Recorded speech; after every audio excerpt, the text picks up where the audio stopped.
Hello everyone, welcome back to Home and Creativity with Monique. I will be sharing this donut recipe with you guys that I gotten off of Facebook, so stay tuned. This is the first step to making the donuts. So first you're going to do your yeast mixture first. So you're going to need some active dry yeast, you're going to need some milk, and some hot boiling water. Okay, so first you're going to combine 3 tablespoons of milk. It's 1, 2, 3. And also 3 tablespoons of boiling water. 1, 2, and 3. Then there's another thing I forgot to mention. You're going to need a teaspoon. You're going to need a teaspoon of sugar.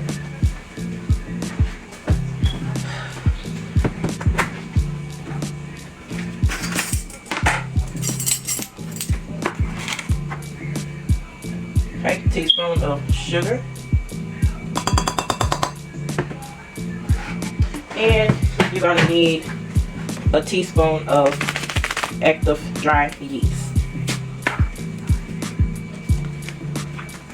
I'm excited to experience and see how these donuts turn out. This will be a different recipe for me that I'm trying, and I'm just going to gently give that a stir, and we're going to leave this yeast to activate or foam up. And I'm going to find my plastic wrap to place on top of this.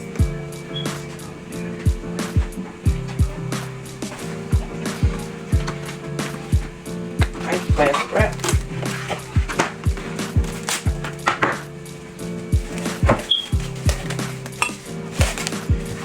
And you want to set this aside for about 10 to 15 minutes.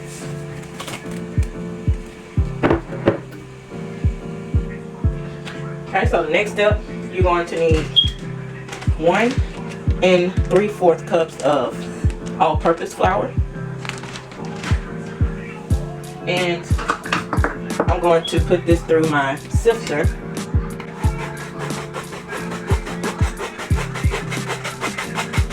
And I'm sifting this flour inside of my KitchenAid bowl, my KitchenAid mixer bowl.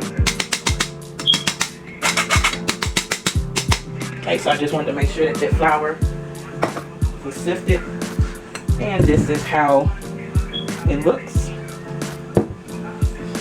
And next, you also want 2 tablespoons of sugar and a dash of salt. 1, 2, and 3. Dash of salt. Just a dash of salt. And if you want to equate that, I would say maybe like a 1/4 teaspoon of salt. Okay, so I'm just going to give this a little mix.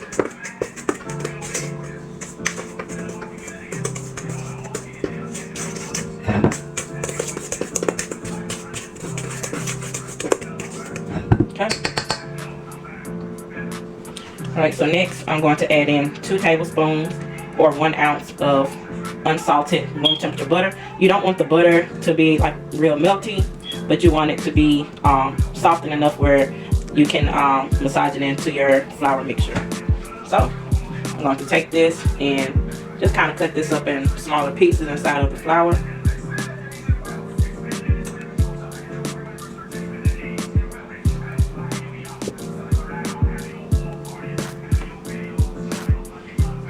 So what you want to do, almost like how you make biscuits, you want to take the butter and the flour and kind of mix the butter in with the flour until it resembles like crumbs. I'm not for sure if you guys can see that.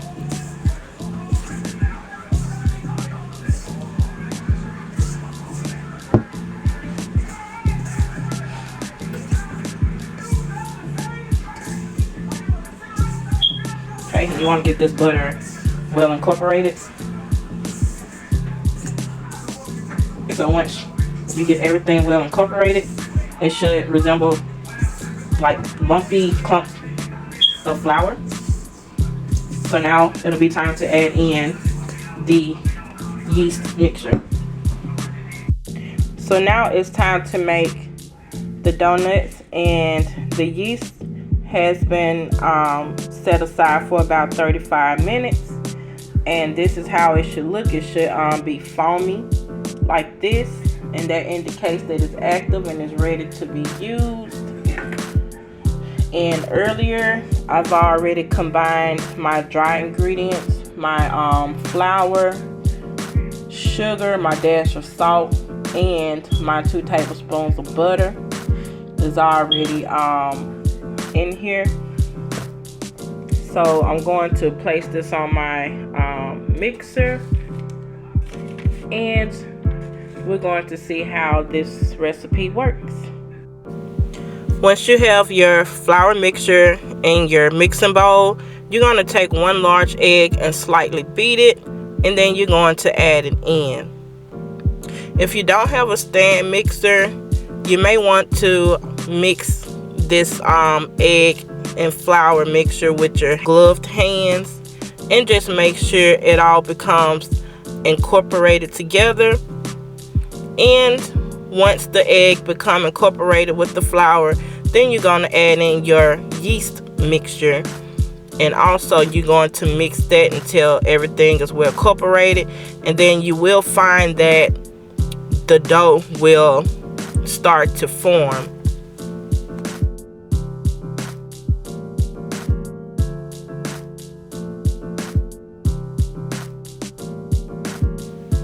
After you added in your yeast mixture, you want to knead the dough for 5 to 10 minutes.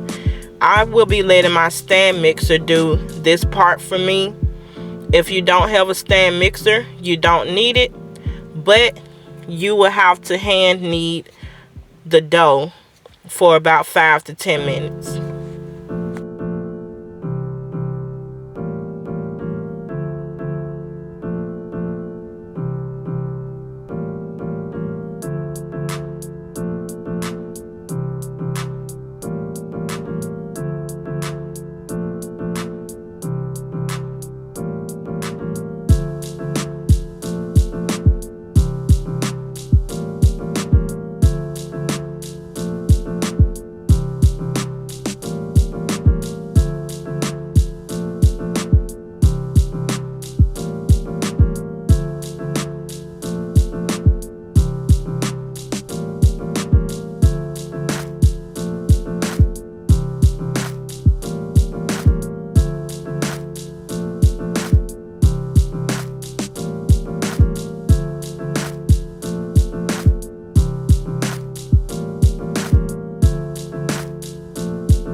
I had to cut in on this part because my camera died, So after an hour that my dough rise, I basically just took my dough and I just pulled off small pieces of dough, and I rolled them in my hand, and I placed them on my cookie sheet.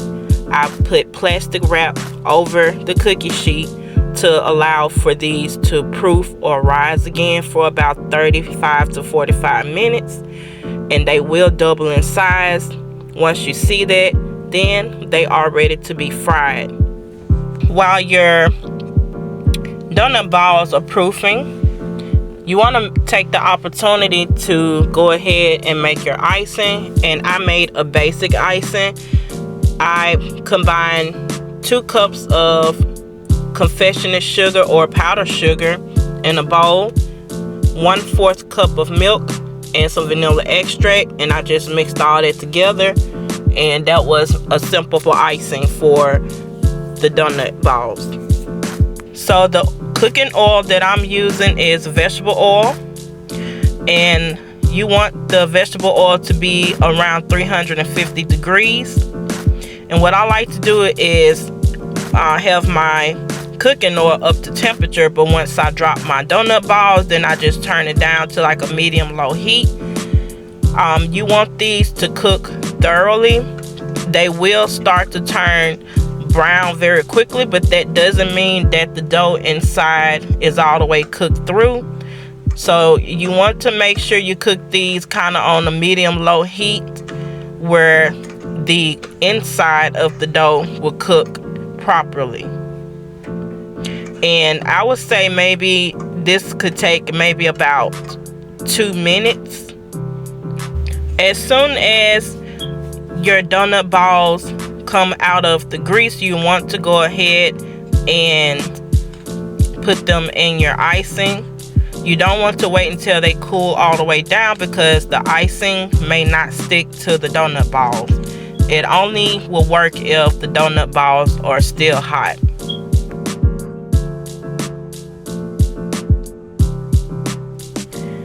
The only disappointment of this recipe was that it only made a small batch.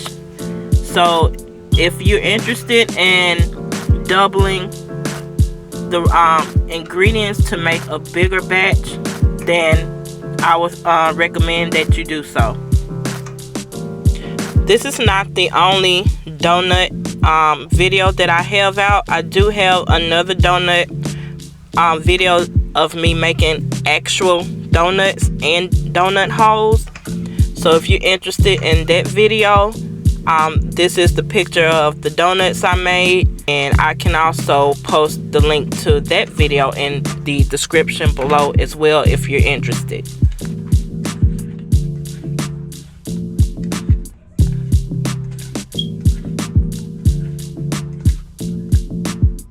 All the donut balls are done, and I'm just pouring on some extra remaining icing from the bowl.